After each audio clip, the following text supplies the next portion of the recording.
Assalamualaikum warahmatullahi wabarakatuh. Everyone, how's your day? Hope you are in a good condition. Let me introduce myself.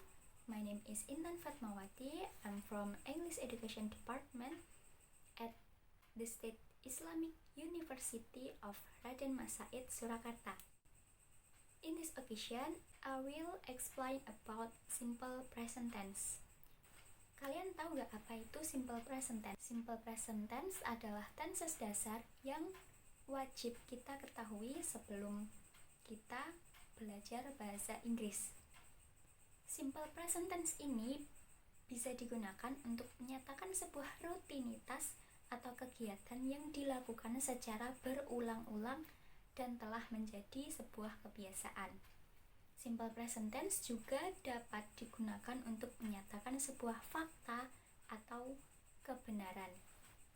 Pattern dari simple present tense ini adalah subject plus verb 1 plus s plus es atau ies. Verb 1 plus s digunakan apabila kata kerja berakhiran huruf vokal plus y. Contohnya play. Play ini kan berakhiran huruf A dan huruf Y. Maka di dalam simple present tense, verb play ini berubah menjadi plays. Contoh lainnya adalah verb say. Sama seperti verb play tadi, verb say ini berubah menjadi says karena verb tersebut berakhiran huruf A dan huruf Y. Kemudian verb 1 plus es digunakan apabila verb atau kata kerja berakhiran huruf O, CH, SH, X, dan Z. Contoh, verb go berubah menjadi goes karena ketambahan huruf E dan S. Contoh lainnya adalah verb fix berubah menjadi fixes. Contoh ketiga adalah catch. Karena berakhiran huruf CH, maka verb tersebut berubah menjadi catches. Kemudian verb 1 plus IES. Verb 1 plus IES ini digunakan apabila verb berakhiran huruf konsonan plus Y. Kalau tadi verb 1 plus S berakhiran huruf vokal plus Y, maka verb 1 plus IES ini sedikit berbeda. Jadi, verb yang digunakan adalah yang berakhiran huruf konsonan plus Y. Contohnya, verb study. Karena study berakhiran huruf konsonan D dan Y, maka verb dari simple present tense tersebut berubah menjadi studies. Y-nya hilang digantikan oleh IES. Kemudian lanjut ke macam-macam kalimat dari simple present tense. Yang pertama adalah simple present tense di dalam kalimat afirmatif. Pattern atau rumus yang digunakan di dalam kalimat afirmatif ini adalah subject plus verb 1 atau verb dasar atau to be is MR plus object. Contohnya, Susi Pujiastuti is the Ministry of Maritime Affairs and Fisheries. Susi Pujiastuti merupakan subjek. Is-nya adalah to be, objeknya the Ministry of Maritime Affairs and Fisheries. Contoh lain, she reads Harry Potter books every day. She termasuk ke dalam subjek.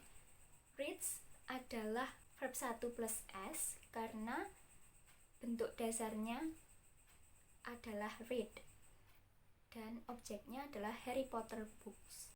Kemudian contoh yang lainnya adalah they watch new movies every Sunday. They termasuk subjek, watch adalah verb dasar, dan new movie adalah objek. Lanjut ke macam kalimat yang lainnya. Kemudian ada simple present tense di dalam kalimat negatif. Untuk membentuk kalimat simple present tense ke dalam kalimat negatif, kita cukup menambahkan kata don't dan doesn't dengan pattern subject plus doesn't atau don't plus verb 1 plus object. Contohnya, she doesn't read Harry Potter book every day. She adalah subjek, doesn't digunakan karena subjeknya adalah orang ketiga. Kita juga bisa menggunakan pattern lain apabila kata kerja atau verbnya berupa to be. Pattern yang kita gunakan adalah subject plus is/am plus not plus up plus object. Contohnya adalah they are not watch new movies every Sunday. Karena subjeknya di sini they, maka to be yang kita gunakan adalah are. Karena verbnya tadi adalah sebuah to be, maka kita menggunakan kata not untuk menggantikan doesn't atau don't. Untuk macam kalimat di simple present tense yang terakhir adalah simple present tense di dalam kalimat interrogatif atau pertanyaan. Dalam membentuk kalimat pertanyaan, kita bisa menambahkan kata do dan does di awal kalimat. Kata do digunakan apabila subjeknya adalah I, you, they, and we. Sedangkan kata does digunakan apabila subjeknya merupakan bentuk dari orang ketiga, yaitu he, she, dan it. Pattern dari simple present tense di dalam kalimat interrogatif adalah do atau does plus subject plus verb 1 plus object. Contohnya, does she read a Harry Potter book? Karena subjeknya she, maka kita menggunakan kata does. Sedangkan apabila kita menggunakan kata you seperti di contoh yang kedua, maka kita menggunakan kata do. Do you play basketball every morning? Apabila kata kerja atau verb yang digunakan adalah to be atau modal, maka kita hanya perlu menambahkan to be tersebut di awal kalimat. Contohnya, are you new staff of Wall Street English? Karena subjeknya di sini adalah you, maka to be yang digunakan adalah are. Sehingga to be-nya dipindahkan di depan kalimat.